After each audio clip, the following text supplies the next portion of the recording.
Do you want your business to grow faster? Are you open to new and out-of-the-box ways to drive revenues and increase value? How do you imagine the most successful entrepreneurs and business leaders double, triple, or expand their businesses tenfold or more? The answer is Deals. This is a weekly podcast featuring conversations with business owners, executives, and leaders as we reveal behind-the-scenes details that give you, our listeners, the confidence to pursue your own deal-driven growth. On this show, we discuss a huge variety of deals, everything from large, complex mergers and acquisitions, capital raising, joint ventures, strategic alliances, real estate, affiliate and sponsorship deals, franchising, and more. My name is Corey Kupfer, and I've been supporting deal-driven growth for businesses for over 35 years as a successful entrepreneur, professional negotiator, and attorney. My goal is to help you strategize, plan for, find, and complete deals that will help your company grow faster. Welcome to the DealQuest Podcast. Let's get started.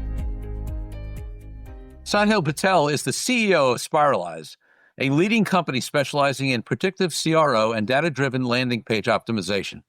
Prior to Spiralize, Sahil was the CEO and founder of ER Express, a successful SaaS company which he led for 11 years before its sale in 2021.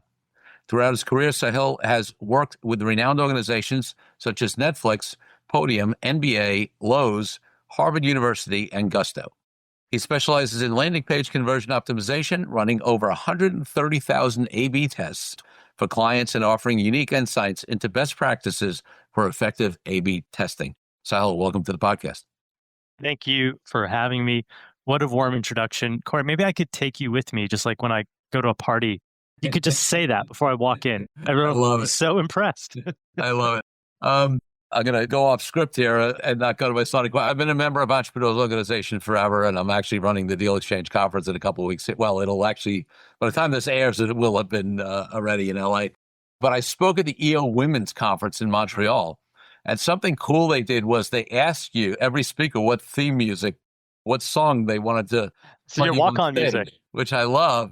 You know, and I came on to a song by Live, and 90s alternative band that I love.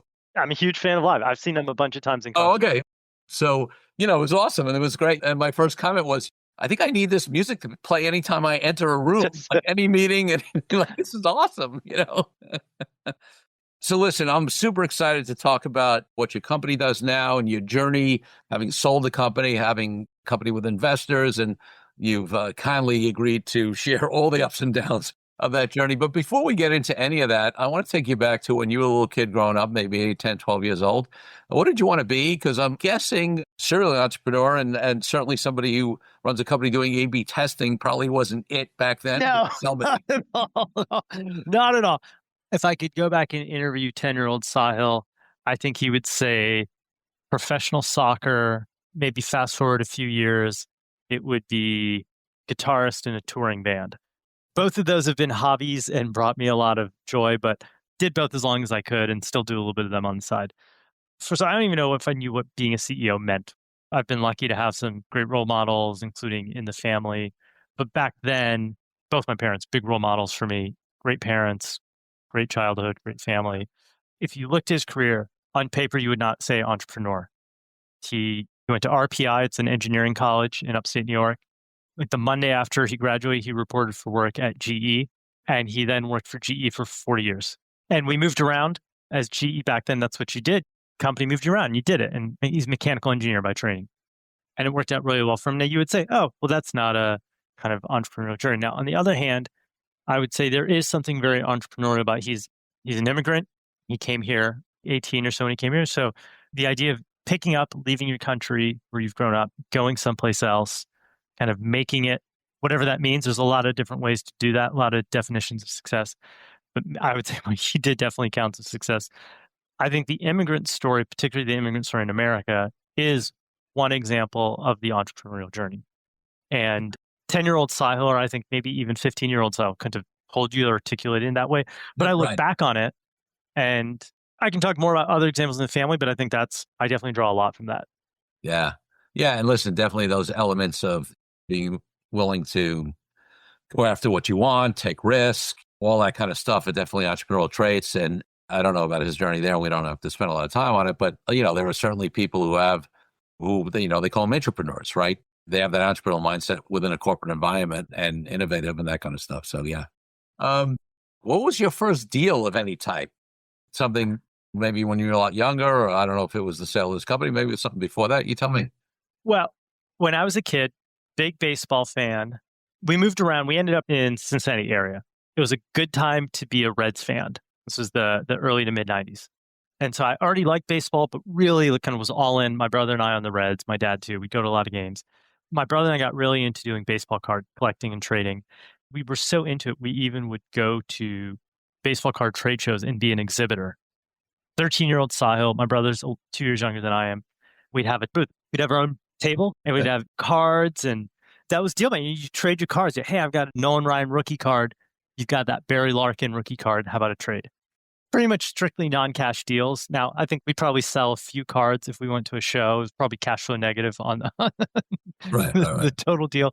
But I would say that was probably my first taste of deal making. Like I loved the trading, and I loved just like the human interaction. Like I love people come to our table, you go to their table. What you got? What are you looking for? Oh, I'm trying to complete this set. Yeah. What would you give me for it? And there's something really kind of fun about it. And there's a lot of passion there. And I think yes, there's a transactional component to it, but there's also the love of the game or just common interest that everyone has there. Yeah, and I think the thing that keeps people going, but whatever it is, I think it served me well is, forming that connection with someone. And I would watch the people that were really good. They went over and they talked around to other people there. They talked to the people that came in the booth. They didn't start with, hey, I've got this, Mickey Mantle rookie card I'm looking to sell. I mean, if they did, but they would talk about just baseball, like, oh, who's your favorite team? Who do you think's getting to the series tonight? Did you see last Monday's game? And I think that's part of deal making. That was kind of my initial taste of it. I love that. And you're right. There's so many skills that are applicable, right? Building relationships versus a transactional mentality, figuring out relative value, right? I remember, probably by the 90s, I'm guessing, like, I don't date myself, but I got a couple of decades before you, we only had one brand of baseball cards. It was Topps. It was Topps. It was Topps. Then, that was it. Upper Deck, Fleer, all the others came a little bit later. Yeah, it came a little bit later. Yeah, exactly. And getting a set of everything. I remember I had a couple of friends whose parents had a little more money and they were like, you could buy the entire set. But like, that would always seem like cheating, like, yeah, no, what's that? Like, no, you got to buy the packs. You got to, pay, you got to trade your doubles. You got to eat the gum, all of that stuff. That crusty gum stuck to the last card. Exactly. So let's talk about, your journey to entrepreneurship. So, you talked about your father who definitely as an immigrant had entrepreneurial tendencies and maybe was an entrepreneur. And by the way, my parents were not immigrants. My grandparents were, and great-grandparents were immigrants. But my father, also worked for companies, for his whole life. So I didn't really have many entrepreneurial models in my life in the classic sense of people owning and running businesses, but sort of always had this entrepreneurial tendency. I was running a business from when I was 15. How did you come to it? Did you start out in working for somebody? What's the journey to entrepreneurship? So when I graduated from college in 2000. I went to Emory, and it was a good economy that was about to turn, but right. Maybe most people didn't know that. And I had interned at a company called Booz Allen, big consulting company, great training. But I think entrepreneurship can take so many paths. There's just not one path. And so I would say for some people, do a big company wherever you start. I think that's great because big companies, you get lots of training, you meet mentors, you get to see what good looks like. And it was very polished and it was very buttoned up. And at a very early point in my career, my first job out of college, I was going to client sites. Yeah. I was watching the partners who were really very good at what they do. And you get a ton of repetitions. I was building models, writing slide decks, doing analysis, and you get a ton of repetitions and you get to see what good looks like. Now, I figured out within a few years, this is not what I want to do the rest of my life. And I think that's okay. So I did that. One of the things that those kind of companies are really good at, Allen, McKinsey, Accenture, Deloitte, Monitor, all those companies, BCG, they're very good at kind of getting you trained up. They very kind of, in a nice way, push you out the door. You got to get out of the nest, go do something. And for a good portion of people, they end up going to business school. There was another thing for me. I remember getting there. I worked in the Manhattan office. And so as a new hire, getting trained. and the returning associates who had just graduated from business school or new hires were just coming in. And, you meet them, and I mean, I was kind of a little awestruck. I was like, ooh, wow. It's like meeting the varsity basketball team. When you're on, you're on the freshman team, and the varsity, you're like, oh my God, wow. They've got the good warm-ups, and, they know what they're doing. And they introduced me, oh, this is so-and-so, this is Ivan. He just graduated from HBS. This is Kelly. She just graduated from Morton. I never met anyone who had gone to those kinds of schools. Like growing up in Ohio, by the way, plenty of those people could have gone, but it wasn't a norm. It was a big deal. Most people didn't leave. To go out of state for college was unusual. And the idea of like applying to Ivy League was just, The valedictorian in my high school, right? He applied to Harvard and he didn't get in. I'm not trying to diss him, but just like I knew anyone that did that. That path seemed so out there. But I think what it did was it normalized it, say, hey, that is an achievable path. There's no guarantee that you get there. But look, I remember thinking, I was like, okay, that person did it and they work here and I work here. Maybe it is doable. And I think some of that is like there's formal role models and informal. Just part of like role models is just seeing like, hey, this is possible. And companies like that, I'm very grateful to Booz Allen. They support through that process. So they paid for like a test prep class, and the older associates would say, hey, here's how to put together an application. And they would even proofread it and help you along. And so I did that. I did the Booz Allen thing for about 3.5 years. I applied to business school. I got into HBS and I went and did that. And I went in knowing I wanted to do something different when I came out. And I was starting to get in the kind of the .com thing had gone up, it had gone down. Right. And then That, it was now starting. it's post-bust. Yeah. It's post-bust. It's post 9/11. And I love software. I love tech. And that was after I graduated. I ended up working for a healthcare tech business. The word SaaS didn't really exist. This was 2005. In fact, even what we call on-prem versus like just that distinction didn't. It was just called software. You installed it, and maybe it ran on a server somewhere or a shared server. There's an early thing called ASP. I'm dating myself here, but that was the predecessor of moving from the phrase in the cloud didn't exist. And I worked for a healthcare software company called MedAssets. I had a great run there. Was there for 5 years, get some operating experience, get some line roles. And I was just totally lucky that along the way, the company, I was there on the early-ish side. It was probably about 200 people when I started, a lot of growth, IPO along the way, watching from the sideline. But I saw like the process. No stock options? No. Well, I was lucky. I was early enough that I did get stock options. Okay. And I worked. That's why I asked, because you said you were early. Usually in those kind of companies, there were options. Yeah. Yeah, there were options. And I did get some liquidity for it. And I joined the corporate development team. So I was doing M&A, which is a very natural kind of starting point for an MBA. And that was the team that also was part of the IPO process. Now, by the time we were actually pulling an IPO, I had moved into more operations roles. So I wasn't quite at the end, but here's what I learned. First of all, just how rare it is to do an IPO. Yeah. It's like baking a very complicated cake. Yeah. It looks from the outside, it looks like Betty Crocker brownies, but actually it's closer to like artisanal Parisian baking. Like you got to get every single ingredient right. And only if you do that, you get a successful one. And the market timing has to stay. Like even if you do everything else right, and then something happens in the market, right, you can still be, Yeah. So MedAssets IPO'd in December of 2007. And about a year later, things started to turn. And the housing crash was late 08 into 09. Yeah. I mean, even though it was healthcare and had nothing to do with that housing crash, I mean, that really killed the public markets for a while. So if we were off by probably 6 to 8 months, I don't think it would have happened. Now, at this stage of my career, not that I'm at the end of it, but I'm pretty well into it. I mean, I doubt I'll have an IPO in my career. It's really rare. It's really rare. And I'm really lucky that I had that. I had no real appreciation for how rare it was back then. Yeah. It's interesting just to spend a second on that topic. I've been practicing law for a long time, including, in the 90s, coming up to the boom and the bust, and then also through the global financial crisis, all that kind of stuff, right? And I remember, in the 90s, when everybody was becoming a .com, and like everybody was going to IPO, right? And they were all structured to IPO. We're a Delaware C Corp, we're bringing all these people, we're giving all these options, everybody's going to get rich, of course, and the percentage of those companies that actually made it, I mean, even survived, right? The bust, forget going IPO. I was even around in my very early years for the for Black Monday in the stock market in 87. So I was already practicing law when you've been through a bunch of cycles. So, it was a pet peeve of mine because even post and, at various stages, you get all these companies that are told to be structured for IPO, like let's say Delaware C Corp. But if they're going to have an exit, the odds are, first of all, a lot of them are never going to have an exit, but the ones that are going to have an exit, the odds are much higher that they're going to sell as opposed to IPO.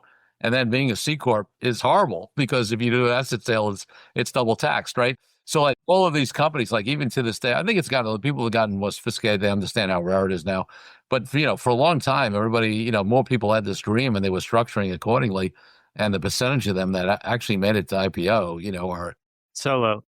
But yeah, that's really where I would say, to answer your question, from a professional standpoint, I was involved in deal making. So it was a very acquisitive company. We executed 8 transactions.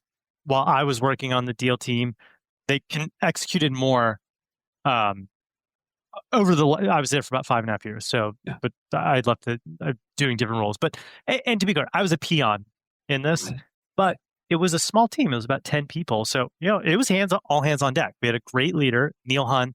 Neil, by the way, is now the CEO of Roper, global company. Neil's done great for himself.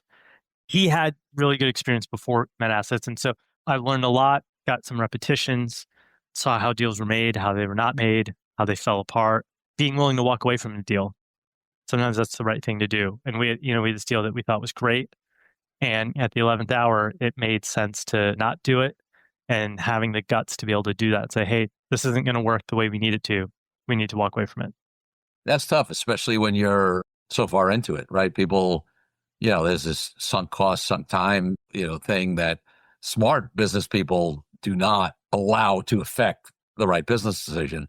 But many, many people have that concept, that has them end up doing bad deals. Escalation commitment. Yeah. That's the other thing that's interesting to me because especially with entrepreneurs, obviously in bigger companies where it's not necessarily a huge monetization event for everybody on the deal team, it might be a little different, but certainly with entrepreneurs or companies where the people involved in the deal are going to monetize, I always discourage them from starting to spend the money in their mind or change that. All right, you're not traveling the world yet. You're not buying that dream house. You're not golfing for 200 days a year or whatever it is for you.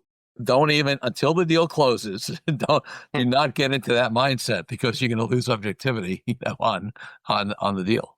That's right. I got a taste for kind of the small company thing. Now, by the time I left, it was a big company, 5,000 plus people. So my next thing, I did a small-ish company. It was about 100 people. It was a good experience. And then I started my first company, Yard Express. And, it was good circumstances. We raised money from a family office investor. At what stage? Was that at launch or was that later? At launch, yeah. Okay. And they had a lot of experience in healthcare. Okay. They knew the market. I knew them because I'd interned there during business school. Okay. So there was some relationship there. And it was a great start. And I mean, look, usual, like the ups and downs of any entrepreneur. I'd say the business plan called for, we were selling this, it was patient appointment booking, digital registration, upload your insurance card, your driver's license before you show up. Yeah. Hold your place in line. We were selling that to hospitals who would then use it to market to their patient community. And the business plan called for 25 hospitals in the first year. And 8 months in, we had 3 hospitals and none of them were paying. We had to give it away. Even when we gave it away, we couldn't get people to use it. Well, I mean, first of all, you're picking a sector, a hospital. Like, I mean, you want to talk about, long sales cycles. Oh my gosh. And institutional bureaucracy and set in their ways and slow to adopt or whatever. Like, I mean, it's not a quick sell, nimble sector. Ooh, it is tough. I could spend a lot of time talking about that. Now, the fit there was good from an investor standpoint because they had a lot of experience in healthcare. They knew that market. And specifically, I was selling into the acute care, like the urgent care, emergency department type of part of the health system. And that's the part they really knew and had a lot of experience. Got it. So the first year, it's not like I showed up with some kind of Rolodex of hospital execs to call. I had been a worker bee up until that point. Yeah. And they were great. They would email a CEO and she would be like, sure, I'll take your call. Yeah. And it clearly had zero to do with me, everything to do with the fact the investor thinks really good. they were super helpful. And in a few years, we got the business up to a good amount. Customers, we got it to about $1 million in annual recurring revenue. And you think about how few SaaS businesses get there. Not a lot, growing at a healthy rate.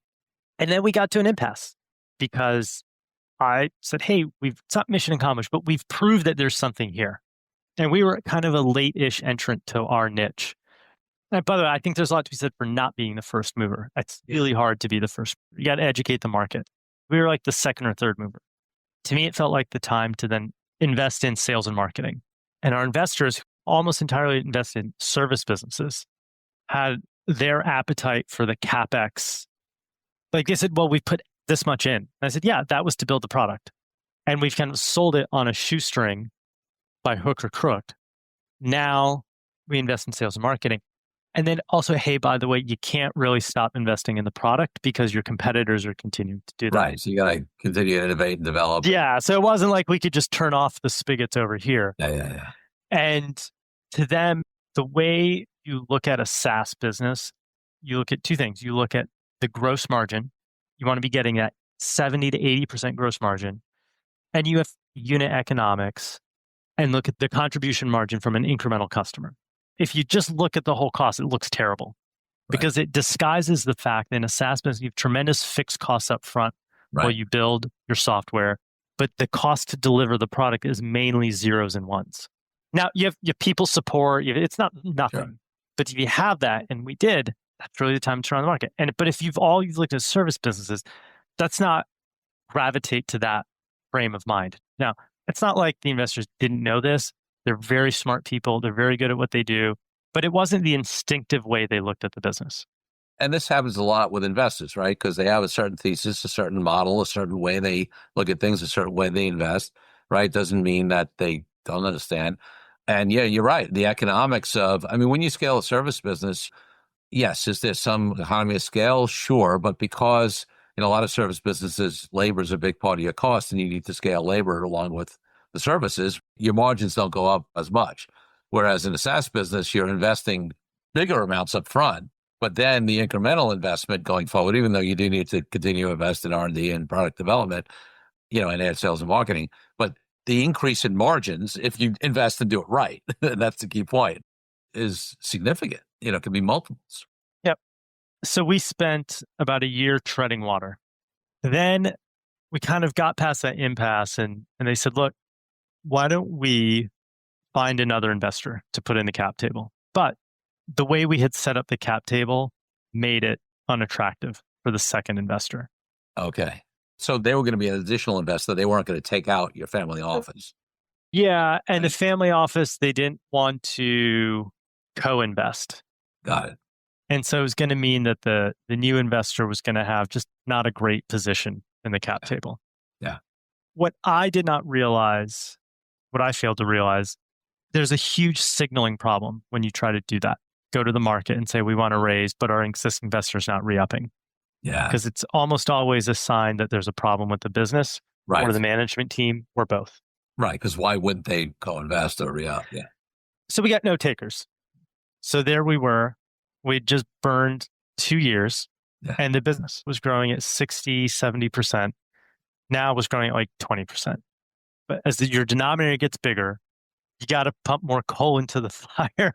To maintain growth rates. Maintain growth rate. So even if you keep growing at the same manner, it just over time. And then if you look at an IRR basis, it looks even worse because you factor in the time value of money. Right. And then you become less attractive to the marketplace. It gets worse and the more time that goes on. Yeah. Time goes on. Time is your biggest enemy. About to go back and tell 32. I was 32 when I started that business, almost 48 now. 32-year-old Sahil, I just say, whatever you think is your enemy, it's time. Yeah. All the other things, all the other mistakes that you can make, you can recoup. You can even recoup money, but you can't recoup time. Sounds obvious in retrospect, but here I am. But I mean, as a 32-year-old founder, listen, I look back, I started my law firm at age 31, had a different but similar journey. I did big law, so it's sort of like big consulting. Yeah, very much, I got trained up, all that stuff. Sort of medium-sized law firm to get more practical day-to-day experience, but I left with no clients and built it up from nothing. But yeah, I mean, there was so much I didn't know back then. I figured out or didn't figure out, made mistakes, and then figured out after that along the way. So I thought I was going to lose the business. That was it. Because it's not like there wasn't a mechanism for me to extricate myself. I didn't have liquidity in my bank account. I think about most people in your 30s, you're having kids, you're passive living paycheck to paycheck, but there's not a lot of extra left over once you, sort of the mortgage and all the other things. You certainly don't have, hundreds of thousands or even millions to do a transaction.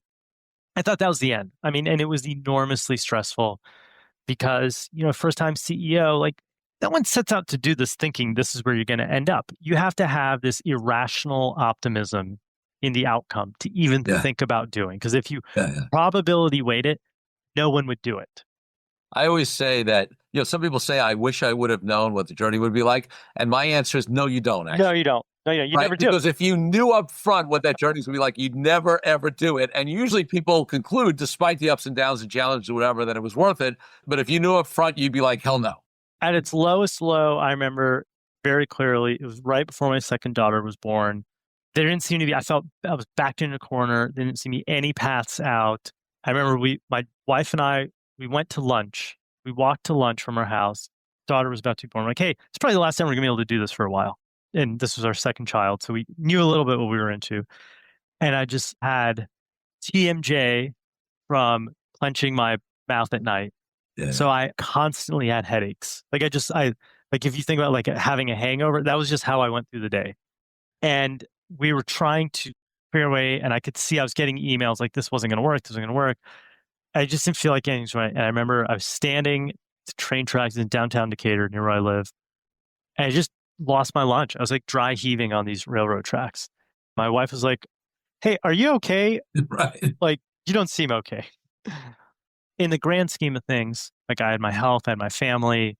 There are a lot of worse places to be. It felt like everything was piling on. So in your bio, we previewed that you ended up selling the company. So how did we get from dry heaving on I just want to have that image. Nowhere to go to actually being able to exit? So a couple things happened. One, just to give you the short version, the investors, and I give them a lot of the credit, they came and said, look, we still believe in the business and believe in you, but this is not working for you. It's not working for us. We're going to sell you the business as an MBO, and we're going to loan you the money. We'll do seller financing. And you and your management team, we're going to put it, just senior note. Yep. We got to have some protection. And it was a non-recourse loan, by the way. Okay. So it was risky for them. They didn't say, hey, Sahil, you got to put your house on. Yeah. They said non-recourse loan. They structured it in a way that was certainly kept us on our toes, but was doable. Yeah. We executed the growth strategy that we always wanted to do all along. Because fundamentally, the business had good unit economics. Yes. Yeah. 8 quarters in a row, growth took off. Fast forward, March of 2020. It all 8 quarters of growth evaporate. COVID hits. Hospitals are spending money on ventilators and masks, nothing else. Yeah. And there's obviously no more sales because the buying committees don't even meet. Right. The world's been turned upside down. And we once again got our backs to the wall, but had a great management team. And it was just like, sometimes out of the most difficult moments, really good things happen. And you just don't know until you put yourself through that crucible. And we thought, okay, what are some bets we can make where there's data to show maybe they'll pay off? And we really went in on, rather than the patient scheduling piece, the patient registration, because why? The people had to stay in the parking lot and register. Right. Couldn't literally walk into the waiting room and hand someone your driver's license. And I remember I had something, I actually got shingles during COVID. And I literally remember standing outside of this clinic and, you couldn't come in until like they were ready for you. So I totally get it. And how do you exchange all this? So this thing that we had went from being like, hey, this is a how to make your experience convenient to a this is fundamental. That was kind of more of like a side feature to our app. It became central. Got it. Now, we were losing money, then we were losing less money. I think the PPP saved us, credit to the government. I think we got to about 3 months cash at the lowest point. So the end was near, but it wasn't like tomorrow. Yes. And then my head of sales said, Sahil, I got a call today from a veterinary hospital. Now, Corey, just picture your experience with shingles. Yes. Okay? And how not great. You probably had to go back to your car, probably discomfort, but you were going to, I don't know, find a way to get through it. But imagine that, but with a dog in the car with you. Yeah. How do you explain to the dog is COVID, can't go in? The veterinary hospital said all the problems our human hospitals are having, they have it 10x, and they want to use our software.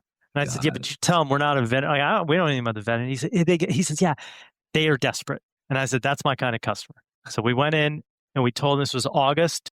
We didn't know it at the time, but that was the low point. Yeah. You don't know it at the time. You're in the valley. You just never know. That's one of the most stressful moments. You just never know when you're in the valley. Are you at the low point? Yeah. Listen, as an entrepreneur, if you knew where the bottom was, okay, I see that. I know where it is. Now I know what to do. But you only know it in hindsight. And we told them not to do this. Uh-huh. And they still wanted to do it. And they said, look, can you get us ready by Thanksgiving? Because they were asking things we didn't actually have.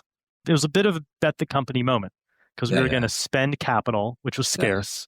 Yeah. And this is cash from operations. There's no investor money. Cash from operations. Do it. And they said, look, here's the thing. Because they knew we were making a big bet. Yes. I was pretty transparent with them. They said, look, here's the thing. We're part of a national chain of veterinary hospitals. Okay. There's about 70 more. And if your thing works here, they're going to be lining up. We did it. Happened, huh? It worked. The business became about a third. It basically doubled our TAM. And about a third of the business became veterinary. And around that time, it was taking off a company called Constellation Software. Really cool company. They're kind of like the Berkshire Hathaway of Canada. Yes. Cold email. Because I'd gotten a lot of these. And I said, hey, I love the interest and flattered. Here's all the reasons, by the way, like the P&L looks terrible. You don't want to buy this business. and I explained, and they said, no. We've been following you guys. We get, the whole world is like, things aren't normal. We're here for the long term. Yes. Okay. Why don't we talk? It was about a year from that phone conversation, we closed the transaction to sell the business, the asset purchase agreement, APA. Yeah. And I wasn't going to be living on the Caribbean after that, but it was a nice outcome. Not generation changing wealth. No. But nice outcome. Yeah. We got a few chips on the table into the bank. The investors made some money. It wasn't a great IRR for the investor. Yes. Okay. It was not. But it was better than the alternative. And for the customers, most importantly, they knew the business was there. It's going to be there for the long term. For the employees and team members, some of whom we knew would stay, some of whom would say, hey, I'm more of a small company person. I'll move on. I stayed on for a year, and then it was time for me to go do the next thing. Great. All right. So I want to give you an opportunity to talk about what you're doing now and current company. So people heard in the bio about the 130,000 A/B tests. That's a great number. I just want to clarify. I have not personally done that. Okay, that's like all the tests that have gone through our engine. So that's what that represents. Okay, look, if you think about how hard it is to get traffic to your website, let's exclude Amazon.com. But for the rest of the world, particularly for a B2B SaaS company, how hard it is to get the traffic just to get there. Yes. And then how hard is it to get it to actually convert? What convert means they actually buy the thing, the widget they put in the cart, or if you're B2B, they do sign up for a free trial or, get a demo. Right. That's the part we help with. And the way we do it is by crawling the internet and find everyone else's A/B tests. Mm-hmm. And our customers get to run the best ones. Wow. That's amazing. It's funny because many, many, many, many years ago, I think like I did some of Jay Abraham's courses, right? He's like a marketing guru, whatever. And, like this guy's supposed to have all the answers. And he, amongst any other true marketer, will tell you that they may have a thought on what may work, but you got to test. Like no true, if anybody tells you that they know what's going to work in the marketplace, like you should be running, right? And that was always fascinating to me, like this concept, like when I first learned about the concept of A/B testing, as I listened to you, I'm like, oh, wait a second. Yes, so now we have the ability not only to understand that we have to A/B test, but we have the ability to hopefully accelerate and short circuit the process, right? Because we can, sort of trade off of best practices on what kind of A/B testing and, has worked for others. So it sounds like phenomenally valuable. And the secret sauce here is the prediction engine, which is able to predict which tests to run and where to run them. Because if you're running it on a paid landing page, let's say you run ads on Facebook and you send all that traffic to a landing page. That's what I mean by paid landing page. That kind of traffic behaves very different than people who organically come to your homepage. They're both valuable, but they're not the same. Yes. And so which tests to run, where to run them is enormously valuable because that we can guarantee our performance and our customers pay us based on the conversion lift. Okay. Pay for performance. That's a phenomenal model for the customer. What it also inherently means is that you guys have to be confident in the quality and success of what you can provide, because otherwise you're not going to make any money. That's right. And part of it's just putting the offer. People are pretty when they say, oh, you put your money where your mouth is. Yeah. Look, here's the fact. Most companies, when they're deciding what should be on the homepage, what should be on the offer page, it's a lot of anecdotes. Yeah. It's a lot of, well, I saw this work once. Oh, our competitor is doing this. The CEO said he wants his dog on the homepage. It's not data driven. It's not. Yeah, exactly. That's great. So talk to us a little bit about who your ideal clients are for this business. Our best fit, or to use a little marketing jargon, our ideal customer profile, our ICP, is B2B SaaS companies in the mid-market. They're usually somewhere between 50 million in revenue and $1 billion in revenue, and have a high value software offering. And what they want is more inbound leads coming through the website. Now, there's a lot of different ways to get that, and free trial signups and demo requests, different things, but they come down to, you want to get a customer to sign up to use the software, because it's not like Amazon. People don't pull out their corporate Amex and say, hey, I'm going to buy a cybersecurity solution today. It's a long consideration process. Right. But if you can even move the needle a little bit, these kind of 6-figure software packages, get just a few more of those a month, very valuable. Sure. It's not a volume game. It's in terms of the conversions that they need. Right. It's great. So I guess last thing around this company, and whatever you want to share, have you funded this one? One of the reasons I joined Spiralize and came out as the CEO is I was an early customer. When I was running ER Express, I used it, continued to use it. I knew that the product worked. It's a tech-enabled service, so both a product and a service offering. I knew it worked. And the founder of the business, who's still here, she sits 6 feet from me right over there, had done an incredible job building it bootstrapped. So we control our destiny, and it's a nice place to be. Love it. You don't have to share anything, but are there, in terms of the vision for the future and growth, and is it a company that's going to need funding? Looking for exit, or is this is a good home for a long time? We definitely think there's an exit in our future. Yeah. Now there's certain characteristics that a strategic buyer looks for in terms of scale, unit economics, growth rate. I think we've got kind of 2 out of those 3 things looking good. I also know as a CEO, I'm only as good as this month's performance. Right. But we think there's a future where all those things line up in a way that would be very attractive. Love it. Listen, Sahil, it's been phenomenal. Absolutely. Thanks for having me. Hear about your journey. It's super valuable. I think about, this conversation we had about, like, it's better not to know the journey. Like, just take that one image of, like, if you just saw that one image of you on the train platform, dry heaving, and when you started, like, you never would have, so, and that's the core characteristic for me of entrepreneurs, is that you deal with stuff as it comes up and you figure it out, right? But hopefully you figure it out and you take the next action, and you don't give up. And certainly, your journey showed that. So it was very fascinating and inspiring. Well, thank you. Thanks for having me, Corey. So my final 2 questions are, well, one, if people want to find out more about you and the company and Spiralize, where they should go? First of all, if you want to know specifically about Spiralize, go to spiralize.com. If you want to hear more about me, go to LinkedIn, Sahil Patel. I'm on LinkedIn. I post every 4 mornings a week at 7:30 a.m. and usually something CRO related, marketing related, all in little 1-minute bite-sized snippets. Awesome. So, Sahil, my final question on the podcast is always about my highest ideal in life, which is freedom. And for me, that means everything from freedom around the world, from oppression for everybody, to why I've been an entrepreneur for decades and haven't had a boss. What does freedom mean to you, and how does it impact your life and business? I think the first definition is the freedom to pursue the thing that gets you out of bed in the mornings. And sometimes that's work related, sometimes that's personal related, sometimes it's family related. My wish, if I think about for my kids, my oldest is in high school now. So, there's a day in our future where she's gonna be an adult soon, is to find those things and to be able to have them be part of your life. And sometimes, by the way, work can be just work. It's okay if work is just work and you have that thing, and it's your work is what enables you to have your personal goals.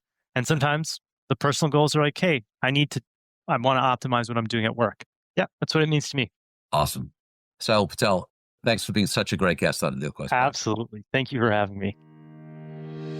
Thank you for joining me on this episode of DealQuest, where we help you understand how deal-driven growth can be your ticket to freedom. If you are interested in finding out more about my law firm, the services we provide to entrepreneurial and growing companies across industries all over the country, and my partner Brian Megan and I, and my amazing team, just head over to kupferlaw.com. That's kupferlaw.com. And if you want to follow more of my content, head over to my LinkedIn page where I post regularly. I'm Corey Kupfer. Until next week, wishing you the freedom and financial prosperity that I know your DealQuest will bring.